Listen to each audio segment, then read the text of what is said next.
Hi everyone, welcome back to our channel your tax Mitra. जैसे कि हमने लास्ट वीडियो में आपको बताया कि एआईएस क्या है, क्यों आया है, उसमें क्या क्या डिटेल्स होती है, और हमने कहा था कि हम नेक्स्ट वीडियो में आपको प्रैक्टिकल एआईएस कैसे चेक करना है वो हम आपको बताएंगे। लेकिन आपके माइंड में क्वेश्चन आएगा कि कॉमन मैन खुद का एआईएस क्यों चेक करेगा, उसके लिए क्या रिलेवेंस है कि मैं मेरा एआईएस चेक करूं। ये लोग प्रैक्टिकल जो हम अभी दिखाने वाले वो क्यों देखे सर लोग। नमस्कार। लास्ट वीडियो में हमने दिखाया कि एनुअल इंफॉर्मेशन स्टेटमेंट जो गवर्नमेंट लाई है वो एक पाथ ब्रेकिंग स्टेटमेंट है। एआईएस क्यों देखना चाहिए, ये बहुत ही बड़ा क्वेश्चन है, खास करके जो लोग खुद रिटर्न फाइल नहीं करते। एआईएस सबसे पहले तो ड्यूरिंग द ईयर आया हुआ है, यानी कई करोड़ों लोग ने अपने खुद के रिटर्न फाइल कर चुके हैं और कई लोग अब करने जा रहे हैं। अब एआईएस वो इन्फॉर्मेशन है जो गवर्नमेंट ने तुम्हारी इन्फॉर्मेशन थर्ड पार्टी से कलेक्ट की है। तो सबसे पहले तो ये आपकी खुद की इन्फॉर्मेशन है, किसी और की नहीं है। दूसरा, वो इन्फॉर्मेशन सही है या गलत है वो आपको पता नहीं है।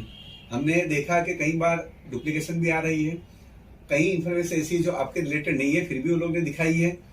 अगर आप एआईएस को चेक नहीं करते हो और अगर आपने ऑलरेडी रिटर्न फाइल कर चुके हो या करने जा रहे हो, तो हो सकता है कि गवर्नमेंट ऐसा एज्यूम करे कि अंदर जो इन्फॉर्मेशन दिखाई गई है वो सही है और वो फाइनल करें, और आपके रिटर्न के साथ वो डेटा मिसमैच आएगा। इन फ्यूचर आपको इंटरेस्ट, पेनल्टी और लिटिगेशन की लायबिलिटी आप पे आ सकती है। जैसे सर ने कहा, अगर हमने फीडबैक नहीं दिया तो अज्यूम कर लेंगे गवर्नमेंट के सही है डेटा। और दूसरा सर, लोगों को ऐसा लगेगा कि ये बहुत कॉम्प्लिकेटेड टास्क है कि हम नहीं कर सकते, हम कैसे एआईएस चेक कर सकते हैं, हमको क्या समझ में आएगा। लेकिन ऐसा जरा भी नहीं है। एआईएस चेक करना और डाउनलोड करना बहुत ईजी है। हमने अभी 10 मिनट्स में पूरा एआईएस टीआईएस कैसे चेक करना है, क्या इन्फॉर्मेशन है, पूरा आपको यहाँ पे दिखा दिया है। तो हम आपको अपील करते हैं कि आप ये एआईएस टेक्निकली भी देखिए, बहुत ही इजी है, डुएबल है, इन्होंने बहुत अच्छी मेहनत की है और ये आपके लिए बहुत ही जरूरी है। नमस्कार। सबसे पहले हमको लॉगिन करना है इनकम टैक्स की वेबसाइट पर, जो हमारा पोर्टल है इनकम टैक्स इंडिया का, www.incometax.gov.in।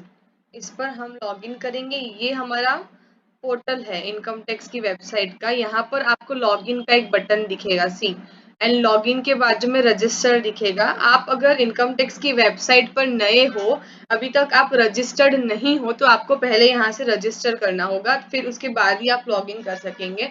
अभी हम लॉगिन कर रहे हैं। यहाँ पर लॉगिन करने के लिए आपको यहाँ इंसर्ट करना रहेगा आपका पैन, यूजर आईडी जो आपका पैन होगा जनरली, एंड यहाँ पे आपका जो पासवर्ड है वो पासवर्ड आपको इंसर्ट करना है। ये आपका इनकम टैक्स का पोर्टल है। अब इनकम टैक्स के रिलेटेड सारा कुछ आपको इधर से ही करना है। आपको आपका इनकम टैक्स का रिटर्न करना है, आपको कोई और फॉर्म फिल करना है, आपको कोई सर्विस अवेल करनी है, कोई फॉर्म देखना है, ग्रेवियांसेस है, कोई पेंडिंग एक्शंस चेक करने हैं, इनकम टैक्स की प्रोसीडिंग्स चेक करनी है, सब कुछ आपको यहीं से करना है अंदर से। यहाँ अब एआईएस देखने के लिए, एनुअल इंफॉर्मेशन स्टेटमेंट देखने के लिए हम यहाँ पर सर्विसेज की टैब में जाएंगे। लास्ट में एनुअल इंफॉर्मेशन स्टेटमेंट का ऑप्शन दिखेगा आपको, यहाँ पे आपको क्लिक करना है। ये एक डायलॉग बॉक्स आएगा कि हम आपको दूसरी विंडो में लेकर जा रहे हैं, तो यहाँ पे आपको प्रोसीड करना है। प्रोसीड करने के बाद एक ऐसा विंडो ओपन होगा, जो ये कंप्लायंस पोर्टल है, ये अलग विंडो है। यहाँ पे आपको दिखेंगे एआईएस के इंस्ट्रक्शंस, आप किस तरीके से क्या डाउनलोड कर सकते हो वो सब यहाँ पे लिखा हुआ है। हमको यहाँ एआईएस, ये जो दिख रहा है इंस्ट्रक्शंस के बाजू में जो टैब है, यहाँ पे क्लिक करना है। क्लिक करने के बाद यू विल सी कि यहाँ दो पार्ट्स है। One is annual information statement AIS and one is tax payer information summary TIS. हम लोग अभी एआईएस पर क्लिक करेंगे। यहाँ पर आपको फाइनेंशियल दिखेगा, हम फाइनेंशियल 2021 का ही देख सकते हैं अभी। तो यहाँ पर क्लिक किया हमने। See part A is general information. यहाँ पे इंफॉर्मेशन होगी आपका पैन, आपका Aadhaar, name, address, date of birth, email, phone number, ये सारा कुछ general information. And part B होगी ये, part B is the statement of your financial transactions. Financial transactions यानी कि सब कुछ जो भी फाइनेंशियल ट्रांजेक्शंस आपने ड्यूरिंग द ईयर किए हैं, वो सारे यहाँ पे आपको रिफ्लेक्ट होंगे जो जो रिपोर्ट हुए हैं। सबसे पहला है TDS एंड TCS इंफॉर्मेशन। यहाँ क्या दिखेगा, यहाँ वो सारी चीजें दिखेंगी जो आपके 26 AS में भी रिफ्लेक्ट होती है, यानी जिस पर आपका टैक्स डिडक्ट हुआ है और जहां आपका टैक्स कलेक्ट हुआ है, TDS डिडक्ट हुआ है, TCS कलेक्ट हुआ है, सारी इंफॉर्मेशन यहाँ दिखेगी। सपोज यहाँ मैं देखती हूँ सैलरी, तो इनको सैलरी इंफॉर्मेशन कैटेगरी में यहाँ सैलरी है, इनको सैलरी मिली है और सैलरी के ऊपर इनका TDS डिडक्ट हुआ है, इसीलिए इंफॉर्मेशन यहाँ रिफ्लेक्ट हो रही है। यहाँ सैलरी रिसीव्ड, इनको 192 सेक्शन में TDS डिडक्ट हुआ है और इंफॉर्मेशन का सोर्स क्या है तो वो यहाँ पे दिखेगा। अब अमाउंट पेड और क्रेडिटेड यहाँ पे क्लिक करेंगे हम, सी आपको टोटल दिखेगा कि कितनी इनकी अमाउंट की कितनी सैलरी थी यहाँ पे और इनका TDS डिडक्ट कितना हुआ है और डिपॉजिट कितना हुआ है। यहाँ पर आपको एक फीडबैक का भी ऑप्शन देते हैं ये लोग। फीडबैक ये ऑप्शनल होता है, यहाँ क्लिक करने से आपका ये डायलॉग बॉक्स ओपन होगा कि फीडबैक आपको क्या देना है, कि information is correct, information is not taxable, not fully correct, relates to other PAN. यानी जरूरी नहीं है कि जो AIS में सारी इंफॉर्मेशन आई है वो सही ही हो। इट माइट बी पॉसिबल कि कोई गलत इंफॉर्मेशन भी आई है या डुप्लीकेशन भी हुआ है, तो वो आपको सब रिमूव करना रहेगा। तो आप इधर से फीडबैक भी दे सकते हैं और यहाँ से सबमिट कर सकते हैं। अभी हमको ये नहीं करना है, हम कैंसिल करेंगे। यहाँ पे सी इनको डिविडेंड रिसीव हुआ है और ये वो वाला डिविडेंड है जिसमें सेक्शन 194 के अंदर इनका TDS डिडक्ट हुआ है। अब कितना है सी, टोटल 8,318 पर इनको 624 रुपीज TDS डिडक्ट हुआ है। ITC लिमिटेड से इनको मिला है सेम डिविडेंड इंफॉर्मेशन का सोर्स। ये सारी कंपनीज जो है इन्होंने इनका जो क्वार्टरली रिटर्न फाइल किया एंड उसी के वजह से यहाँ पे इनका अमाउंट रिफ्लेक्ट हो रहा है। See dividend interest from deposit, interest other than interest on securities, यानी कि कोई भी डिपॉजिट इन्होंने रखी होगी उसके ऊपर जो इंटरेस्ट इनको मिला होगा उस पर TDS डिडक्ट हुआ है, तो वो TDS की यहाँ पे अमाउंट्स दिख रही है। सी यहाँ पे sale of land and building, see इन्होंने ये वाला जो बिल्डिंग होगा इनका लैंड एंड बिल्डिंग, ये यहाँ पे एड्रेस दिख रहा है आपको, ये सेल किया है। तो सेल किया है 63 lakhs की यहाँ पे कंसिडरेशन दिख रही है, उस पे इनका TDS डिडक्ट हुआ है। सामने वाले ने इनको पेमेंट करते वक्त इतना TDS डिडक्ट किया था, ये बताना चाह रहा है। Same is the case here, sale of land and building, sale of land and buildings, मतलब जितने लोगों ने इनका TDS डिडक्ट किया, सामने जितनी भी पार्टीज होगी जिन जिन ने इन्होंने सेल कंसिडरेशन दिया उन सब ने इनका TDS डिडक्ट किया है, वो सारा यहाँ पे रिफ्लेक्ट हो रहा है। See next is received from transfer of immovable property. Immovable property हम ट्रांसफर करते हैं, सेल करते हैं कोई प्रॉपर्टी, तो भी TDS डिडक्ट होता है रिसीव्ड्स के ऊपर, तो वो वाला भी यहाँ पे दिखेगा। आउटवर्ड फॉरेन रेमिटेंसेस जो है जिसपे TCS की लायबिलिटी आती है वो भी यहाँ पे दिखेगा। ये थी हमारी TDS और TCS की इंफॉर्मेशन। जिस आपका टैक्स डिडक्ट हुआ है, कलेक्ट हुआ है, वो सारे ट्रांजेक्शन्स इस टैब के अंदर दिखेंगे। अब जो मेन चीज है, जो डिफरेंस है AIS में और 26 AS में, जो मेजर इन्होंने चेंज लाया है वो है ये SFT इंफॉर्मेशन। SFT इंफॉर्मेशन क्या है, information with respect to your specified financial transactions, यानी वो इंफॉर्मेशन जिसपे TDS भी डिडक्ट नहीं हुआ है, TCS भी कलेक्ट नहीं हुआ है, कुछ नहीं हुआ है, लेकिन ये कुछ इंपॉर्टेंट इंफॉर्मेशन है जो रिस्पेक्टेड पार्टीज है जिसको क्वार्टरली रिटर्न्स उनको फाइल करने पड़ेंगे, रिपोर्ट करनी पड़ेगी। वो सारी इंफॉर्मेशन अब हमारी यहाँ पे AIS में दिखेगी। सबसे पहले अगर मैं आपको दिखाऊं कि डिविडेंड, इस डिविडेंड पे ना तो कोई TDS डिडक्ट हुआ है ना ही कुछ हुआ है, लेकिन ये वाला डिविडेंड यहाँ पर दिखेगा SFT 015 डिविडेंड इनकम। सी कितना इनको डिविडेंड मिला है, किससे मिला है, सोर्स ऑफ इंफॉर्मेशन सारा यहाँ पे दिखेगा। इसी तरीके से अगर मैं आपको दिखाऊं दूसरा, इतने सारे डिविडेंड मिले हैं जिस पर इनका TDS डिडक्ट नहीं हुआ है, फिर भी ये इनको यहाँ दिखेगा। इसका मतलब कि ये डिविडेंड इनको इनके इनकम टैक्स के रिटर्न में दिखाना ही पड़ेगा कि हाँ इतना मुझे रिसीव हुआ है। अगर नहीं दिखाएंगे तो उनके AIS में और इनकम टैक्स के रिटर्न में डिफरेंस आ जाएगा और उसकी वजह से क्वेरी रेज होगी। यहाँ पे देखो इंटरेस्ट फ्रॉम सेविंग्स बैंक, मतलब इनका सेविंग्स बैंक अकाउंट है ये RBL बैंक में और ये ऐसे इसका कोड है SFT 016।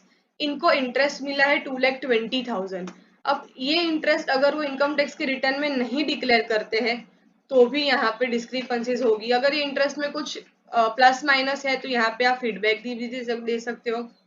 दूसरा, इनको सेविंग्स बैंक का इंटरेस्ट मिला है सिर्फ 7,000 रुपए, लेकिन कुछ भी इंटरेस्ट का इनको कुछ भी जरा सा भी इंटरेस्ट मिला होगा तो वो यहाँ पे रिफ्लेक्ट होगा ही सेविंग्स बैंक का। अब यहाँ पे इंटरेस्ट आया किधर से, तो हम जब बैंक में केवाईसी करवाते हैं, हमारा पैन और हमारा आधार हम देते हैं, राइट, आधार नंबर देते हैं, तो वो सारा अब ये लोगों ने लिंक कर दिया है इनकम टैक्स के पोर्टल से। ये लोग क्वार्टरली बैंक्स भी रिटर्न फाइल करती है और उसमें आपके पैन और आधार से लिंक्ड सारा इंफॉर्मेशन यहाँ पे आ जाएगा।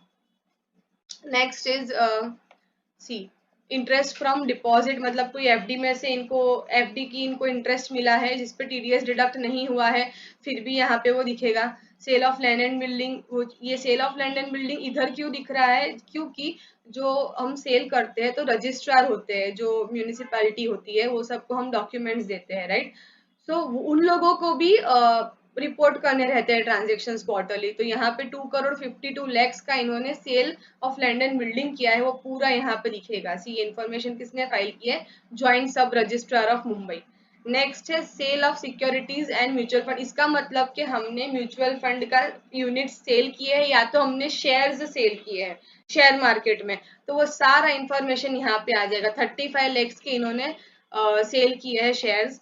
परचेज ऑफ टाइम डिपॉजिट, यानी कि मैंने कोई एफडी रखवाई है बैंक में, सी आरबीएल बैंक में इन्होंने एफडी रखवाई है 10 लाख रुपए की, तो सारा इंफॉर्मेशन यहाँ पे एसएफडी ट्रांजेक्शन में रिफ्लेक्ट होगा। Purchase of securities and units of mutual fund, मतलब यहाँ इन्होंने बॉन्ड या डिबेंचर या शेयर्स या म्यूचुअल फंड कुछ भी परचेज भी किया है, सेल तो आएगा ही लेकिन परचेज भी आएगा यहाँ पे। Purchase of securities and units of mutual fund, वापस से इन्होंने यहाँ म्यूचुअल फंड के यूनिट्स परचेज किए हैं। ये था पूरा एसएफटी। इसके अलावा हम करंट अकाउंट में या करंट अकाउंट के अलावा जो भी बैंक में कैश डिपॉजिट्स करते हैं, कैश विड्रॉवल करते हैं, वो सारी यहाँ पे इंफॉर्मेशन इनको रिफ्लेक्ट होगी। Next tab is with respect to payment of taxes, यानी हमने साल के दौरान इन्होंने 2021 में जितना भी इनकम टैक्स एडवांस टैक्स पे किया होगा या तो इन्होंने सेल्फ असेसमेंट टैक्स पे किया होगा, और वो कब किया है, कौन सी डेट को किया है, सी 15 दिसंबर 14 दिसंबर, और अमाउंट और चालान नंबर, किस चालान नंबर से किया है, वो सारा इंफॉर्मेशन यहाँ पे दिखेगा।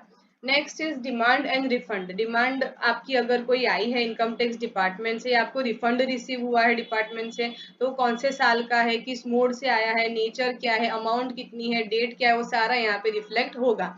अदर इंफॉर्मेशन ये है with respect to some transactions, वो जिसमें DTAA और सारे प्रोविजंस लगते हैं, तो वो सारी इंफॉर्मेशन यहाँ पे दिखेगी कुछ कुछ स्पेसिफाइड। तो अगर अब हमको ये एनुअल इंफॉर्मेशन स्टेटमेंट डाउनलोड करना है तो यहाँ पे डाउनलोड का आपको बटन दिखेगा, इसको क्लिक करना है, एक बॉक्स ओपन होगा, annual information statement AIS PDF Jason and AIS consolidated PDF। आपको पूरा डिटेल में देखना है तो आपको ये फर्स्ट ऑप्शन जो है annual information statement AIS PDF, इसको यहाँ पे क्लिक करना है डाउनलोड को।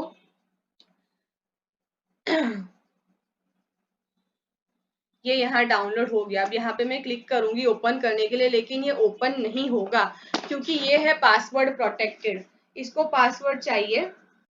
पासवर्ड क्या होगा, आपका PAN and date of birth.